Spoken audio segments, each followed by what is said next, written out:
Hi, I'm Shelley Maurer, And I'm Cher Emmerich. Welcome to Life Lessons from Pickleball, where we engage with pickleball players from around the world about life on and off the court.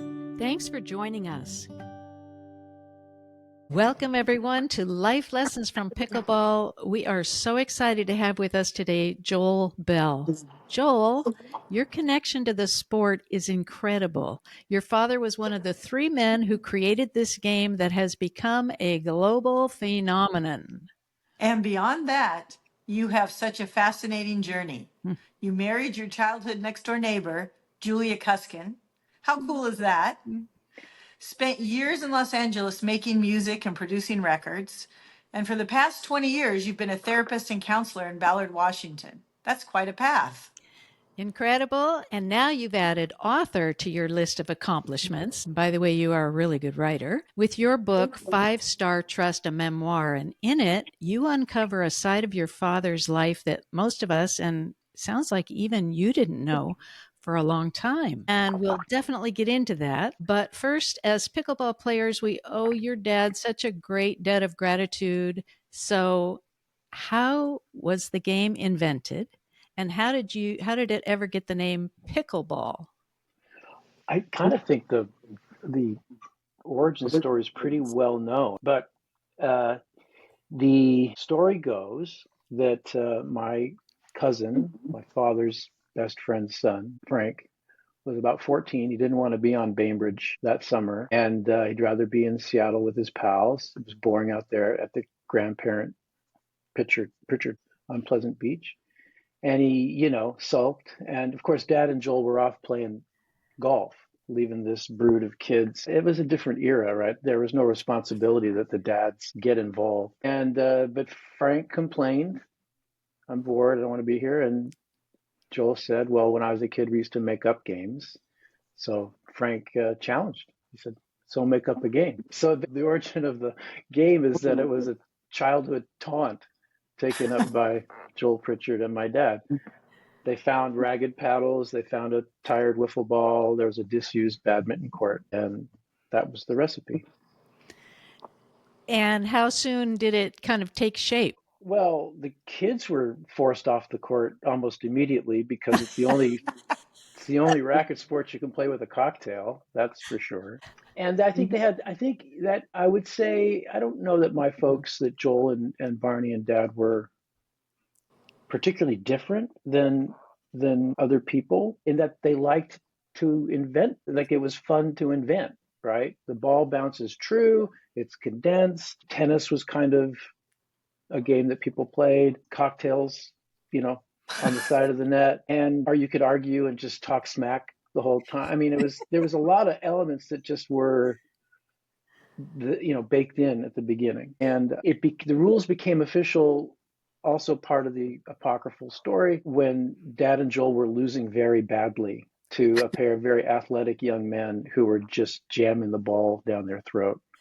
And so, typical to my dad, just ad hoc inventing the kitchen so you wouldn't lose the game, right? Things like that. And I'm trying to think what else was unique. And I believe it's probably Joel who was the real camp counselor kind of personality. Like, if you can't serve a winner, really, then the automatic other thing is that you give the advantage to the receiver, and then not being able to rush the net, it just made it instantly competitive, right? Unlike any other, well, uniquely to the game. But it was basically of a desire not to lose to some younger dudes was the motivation. So are you saying you kids actually ended up not playing very much? Yeah, I am saying that. Well, but it would be, like, just trying to think if there's a kind of a similar analogy to something that's something brought home for the kids, but the kids never get a chance to. I can't think of it offhand. It's a little bit like the inverse would be like begging for a dog. I promise I'll walk it, and then you never, somebody else has to walk the dog. I'm not saying it very well, but. So there are a couple different stories on how the game got the name. Yeah. The name. What's your story? not. This is I the mean, what's the story. truth, This Joel? is That's what the I mean. truth. What's the truth? Everybody knows. It's there was a dog, Pickles, who belonged to the Pritchards, but the truth is that Aunt Joanne, noticed that because there was a hodgepodge of rules from other games, it reminded her when she rowed in college that there was an A boat and a B boat of the best and second best rowers to fill out a scull, and then whoever was left over was put in the pickle boat. And so these were all, because this was a hodgepodge of rules, she named the game Pickleball. That's so funny. Yeah. That's That great. is so funny. So, did you ever take up pickleball, Joel? Oh yeah, yeah. We played. I mean, my whole life. But this Okay. idea that like we just picked it up and couldn't put it like the kids, like it was not. It was not. That was not the case. It was just a. It was everybody was playing all the time, neighbors and friends up and down Pleasant Beach, and then gradually I think Joel Barney would admit that the smartest thing in terms of if you were evangelical about selling the game and getting it out into the world was like a convention for high school sports and curriculum and introducing it one season in one of those environments. And it was scooped up, certainly in the Northwest, but I think broadly with PE departments all over the country. That's what I think was the mission solved. That's when it planted a seed. That's how it got spread. I And think what's so. interesting, we've talked with a lot of people who said, yeah, they had pickleball in school, Yeah. but then they didn't pick it up again until years later in their adulthood. And I'm fascinated that the game, in fact, kind of became an adult's game. It was meant to be for the kids to keep them happy, but it became an adult's game. And it's like the adults of the world have made it this incredible game. And now the young'uns are coming in and saying, okay, hey, this is a cool game. I can play this too. I think maybe with this wave of youngins, it's coincidental to the attempt to make a professional league Yes. as well, right? So there's kind of a goal other than you can't just play it because you enjoy it, can you? Right? It's Got to like make money. I've been known to get kind of dour about where the game is at, and I've had to give that up. It really is a very different game. It's now a sport. Let's put it that Uh-huh. way. It's Uh-huh. not, it's a very different game than the lark that was contrived on Bainbridge many years ago. It's a thing, and we're talking because of it. But Exactly. it's not the esprit of. I mean, do you know anybody who drinks while they play a match? It's highly competitive, and people are like desperately serious about it. Well, I think the serious athletes are, but yeah, there are actually a lot of communities that bring food and Yep. beer and wine and you'll be I happy don't to want to know. promote alcoholism as contingent or integral to the game there, but there are now clubs sprouting up, which will just create another, well, I don't know what the word is, sort of community, rather than just a pickup sort of public court kind of, or backyard or driveway. Now you're going to buy into a whole club kind of atmosphere, Yeah. um, uh, and it's just become something different. Yeah.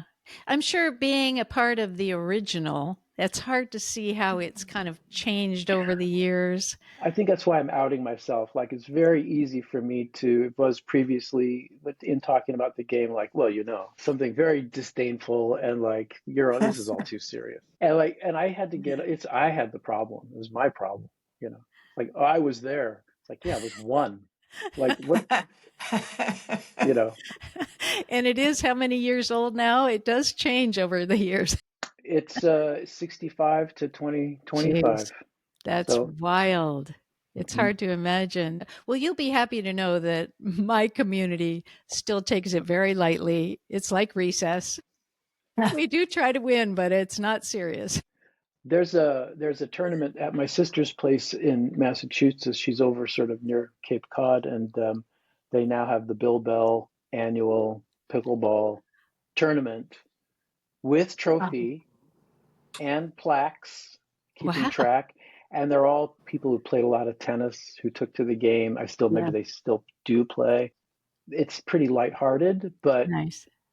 you know, people are competitive. Yep. They want to win. I love So playing in tournaments and getting my medals. So yeah, yeah, Kelly it's gets like, it.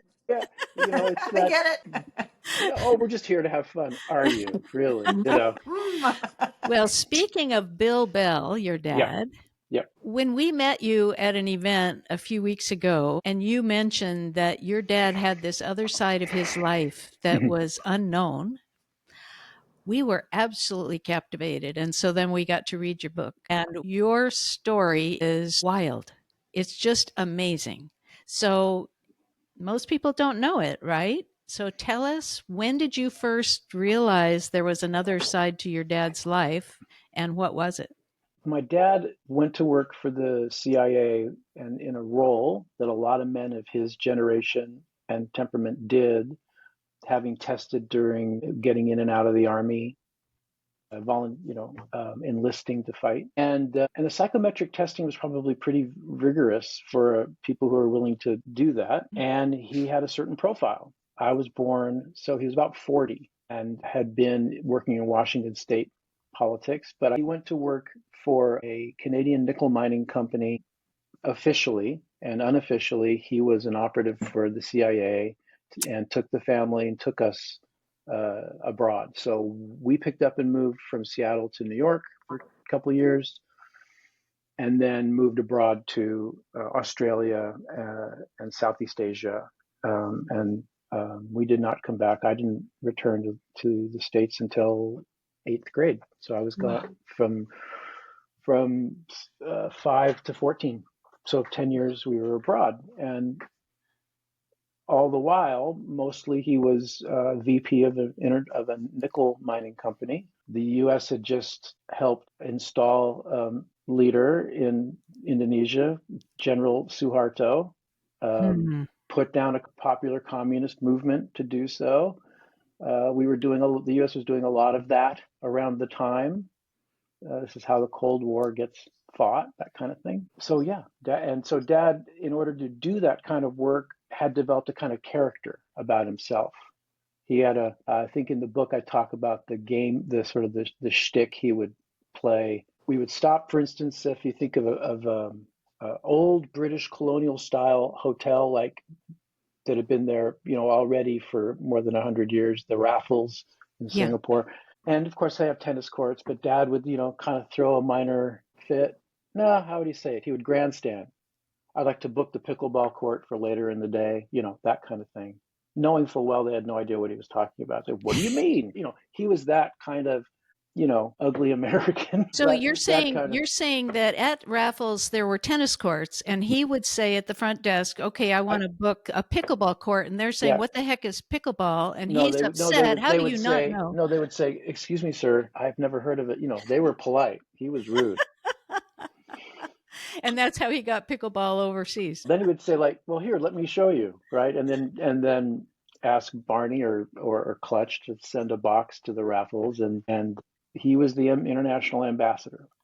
But that's kind of one way that he would do it. Our house in Jakarta had a pickleball court, so he would invite people over Oh, in their wow. tennis whites. That's how you did it, right? That's Oh my God. tennis whites and the Canadian ambassador and some fixer from Czechoslovakia and the Indonesian Olympic badminton team, who were actually the best players in the world. Yeah. They understood the game immediately. Cocktails and a lot of so that's how people socialize. But at this time, you had no idea that your dad was part of the CIA. You just thought he was No, the mining company. but because I was the youngest, because I was around a lot, my brother and sister were away in school in Australia, in boarding school, and I, remembered things and then gradually began asking questions and sort of enduring vague answers. And then by the time he passed away in 2006, I had all his files, his personal files. And so partly in my doctoral process as an academic, that part of it, I really liked research. I really liked writing and inventing, kind of trying to chip away at something kind of compelling.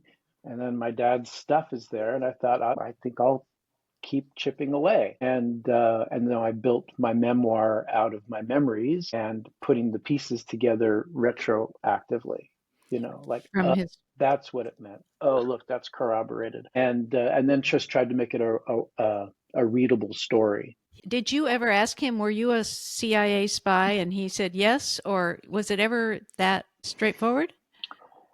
Well, Cher, I'm a trained American observer. And Yes. as a trained American observer, Cher, like that's how Dad would answer that kind of question. It'd be a lot of bloviating and a lot of opacity and bluster. But you don't leave being a VP in a Canadian nickel mining company to work for the Department of Defense. In the story, kind of depicts how he got himself out of the cold, as they say. So he just had this kind of, I call it a double, and trying to keep that secret life secret actually did damage, in spite of the best intention to not, to have a separate life, a secret life. He wasn't able to pull it off in a way that it was as tidy a barrier as he thought. It leaked all over and had an effect on how our family felt. Yeah, I wanted to mention that because, we think of, wow, somebody was a CIA spy. That's so exciting. You have a parent who's that. But there was a lot of loneliness in life, too, because for you, because he was gone so much. And then he can't be authentic about where he's been, what he's been doing. So there's this divide, almost a cloak between you and your dad, right? You stated really well. It's not particularly painful in the sense that that's just where you're a kid. This is just Right. how it is. But you hit the nail on the head that the actual life of leading a double life on the one level makes regular things exciting because you've got a secret that nobody else knows, right? So if your Yeah. tendency is toward boredom and indolence, I'm going to juice up regular life by having a secret. On the other hand, you spent a lot of time in Dad. There was a period in there where he was in the air more than he was on the ground. Wow. Now everybody flew at the time, and this is the age of the telex machine. But there was one bit in the book just adding up the hours. He was in the air more than he was on the ground. He was always flying somewhere.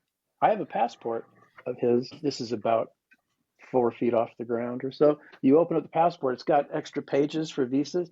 It's got 3 of them stapled in all the way to the ground with immigration stamps, Oh, that they put on a passport. But was always in the air. He was oh, always flying. Wow.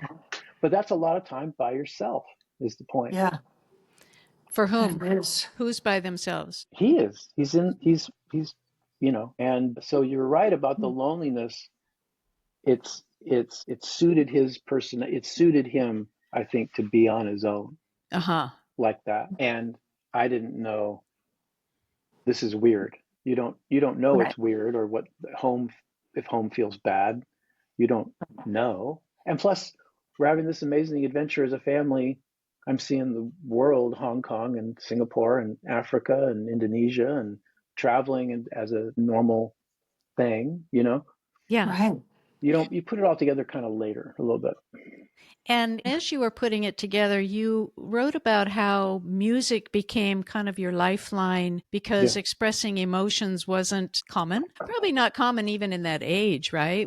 Certainly with our fathers and all, but Right. you found a way to express yourself through music. Yeah, I think a lot of people who end up being musicians or artists or whatever it is, some component of that is that you of my era is a, a lot of time to sit and watch dust motes in the sunlight. You're alone a lot, and so you're looking for companionship. You're lonely, or whatever.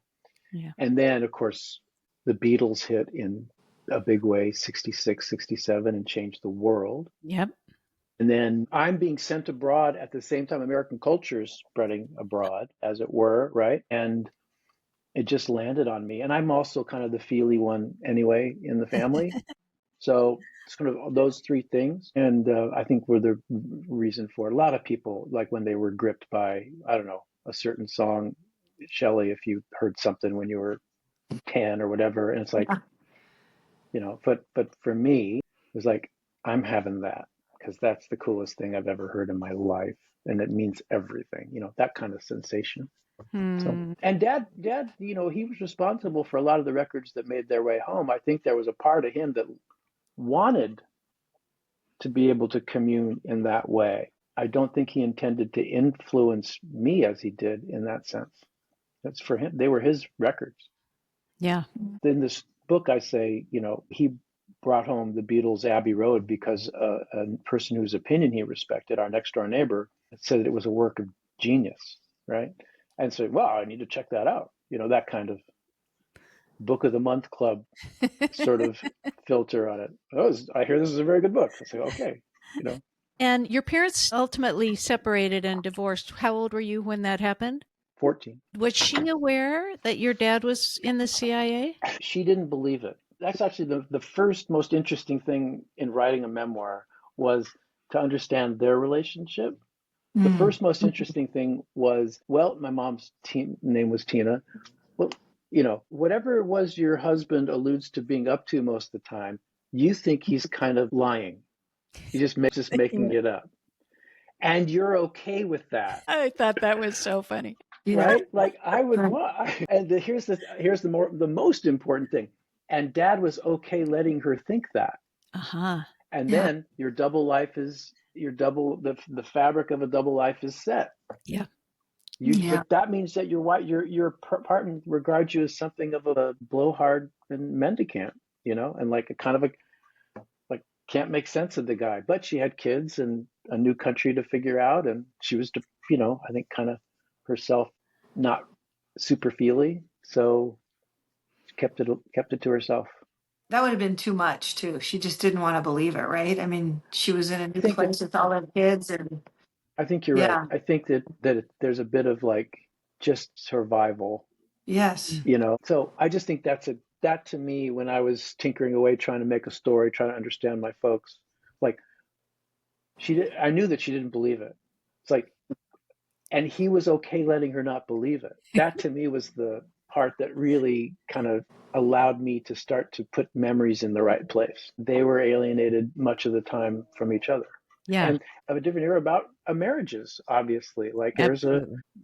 I don't need my spouse to be my best friend. That kind of attitude. And asking too many questions is not okay, Well, I think what you do is if your answers are so general and opaque, you stop trying. Here, I'll give you an example. This is so stupid. Yeah. Cher, ask me what I did at work yesterday. So Joel, you were at work yesterday. How'd it go?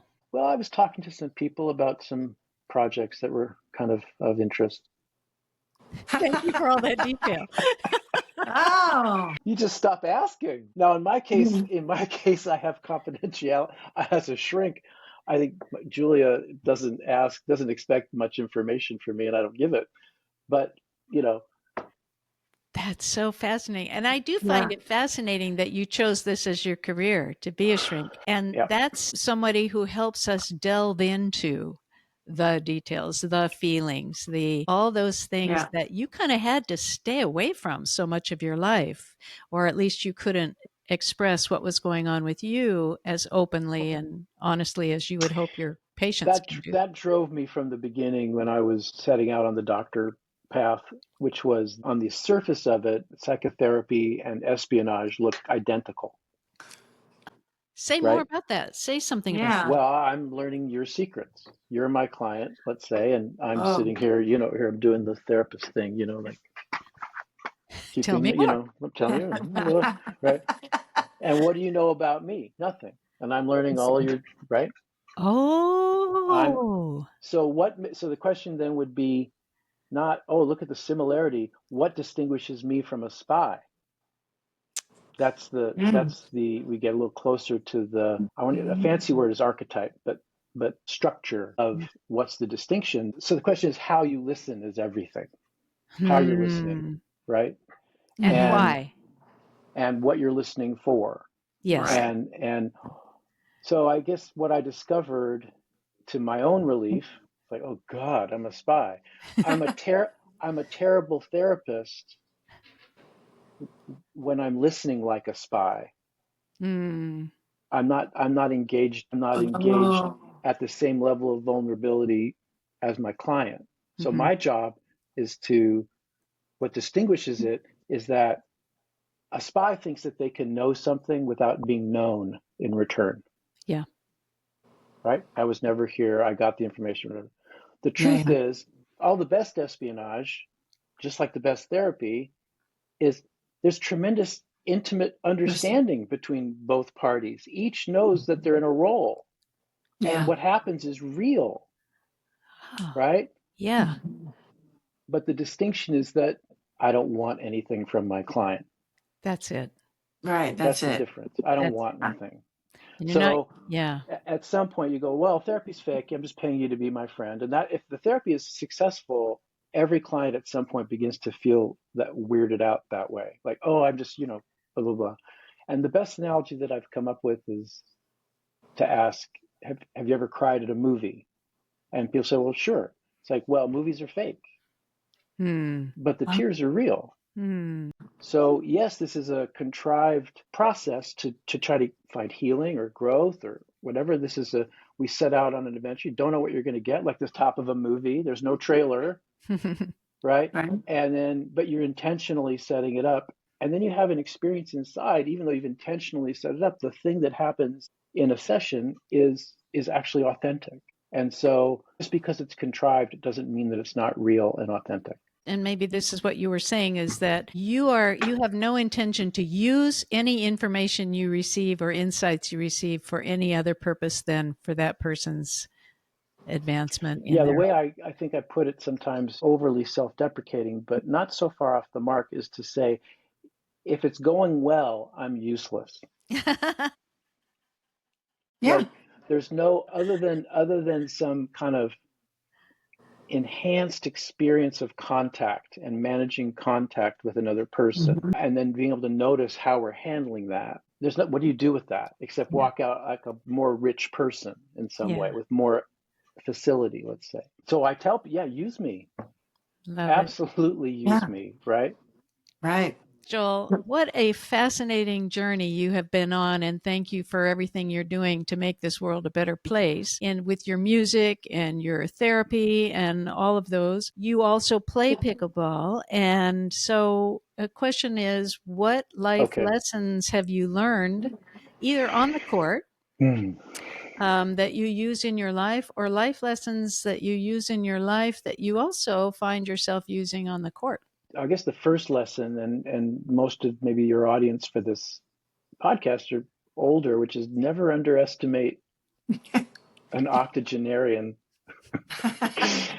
I'm in Ballard, and there's the community center down here. They play every Tuesday, and they play every afternoon, I think. And I thought, I'd kind of like to play again. This is years ago, and I'll just go down there. And there's a little window into the gymnasium part of it, right?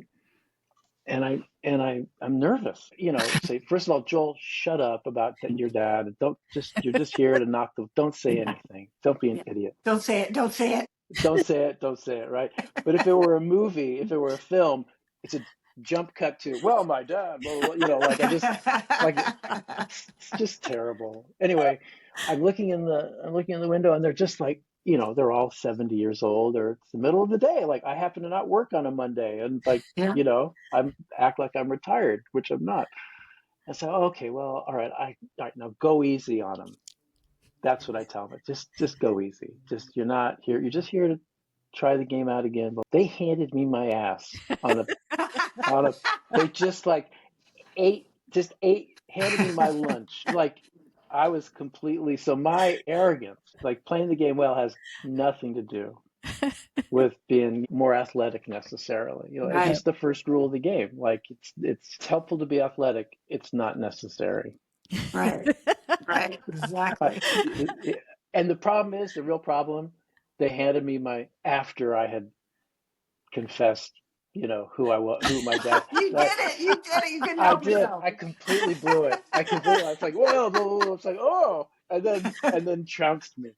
Oh, that's so funny. I was thinking, you could save face by afterwards saying, and by the way, my dad invented. No, it was too late. You had already. It was too late. Oh, that's so good. So don't underestimate the elderly. Oh, in life and on the court. That's right. Yeah. I think that might tie back to the beginning of our conversation, my old position, feeling kind of dour about people's obsession with the game. Like, there are serious problems we need to address in our culture, and the all the wise, all the wise and sagacious folk that who are have some perspective, their priority is pickleball. Like, like no, it's we need you. we we need you to, like, let's storm the gates, for God's sake. This is bad, and you'd rather What I think let's. we need to do is take pickleball to DC and get all of the Republicans and Democratic representatives playing together and finding that joy and connection and community that Shelley and I and so Yeah. many around the world are finding. It's this You're quoting community building. you're quoting Joel Pritchard verbatim. Oh, yeah? Yeah, that's exactly. He took it he introduced the game initially and would invite legislators down, and yes, that's sort of the camp counselor character, the affable character that he was, that just get people playing together. I think I don't know where he got it, but the quote that I've always remember and relate to him is, there's no underestimating what you can do if you don't care who gets the credit. Well, that's Oh, good.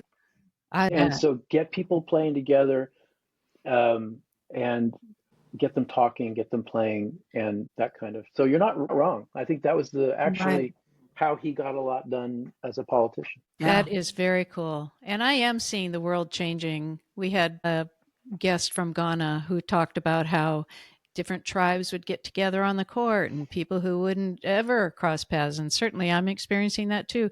It's just amazing. So it's a fascinating journey of your dad and Joel and Barney all coming together and creating this game for the kids that the kids ended up not getting to play. But it has now become such a community building, uplifting, absolute joy Yes. filled experience. And so I thank you that on behalf of your dad and the others. And thank you for sharing this story. I Yes. just find it fascinating that your dad has this whole other life. And so, how can we find you online for the various things that you're involved in? Well, I work half the week as a shrink, so I'm at drjoelbell.com, and the other half, I've always tried to be creative, so I'm continually either sharing music with pals or making music. And the book will be on Amazon right now. It's at that lulu.com website. I really only had two things as a kid that I was interested in, and I'm lucky that I've been able to make a living doing one of them. So, Brilliant. But and Brilliant. I, they can find your music on Spotify. Brilliant. Well, Joel, this has sure, been it's really awesome. great. Shelley, thank you for having me. And I'll send, when you decide to launch this, I'll send the link to my brother and sister, and see, I'm not a slouch. We will verify that. Okay, Yeah. Thank you, thank you. Joel. Thank you so Okay, much. bye bye. And thank you all. Oh my gosh. Thank you for tuning in today. What a fabulous conversation. And we look forward to a new conversation next week. Bye bye, everyone. Bye-bye. If you love our podcast, we'd be so grateful if you'd take a few seconds to follow or subscribe to Life Lessons from Pickleball. This ensures you'll never miss an episode and helps us continue these wonderful conversations. On Apple Podcasts, Spotify, or wherever you listen, go to the show page and tap the follow button in the top right corner. And on YouTube, click the subscribe button under any of the episodes. Thanks so much. Hope to see you on the court.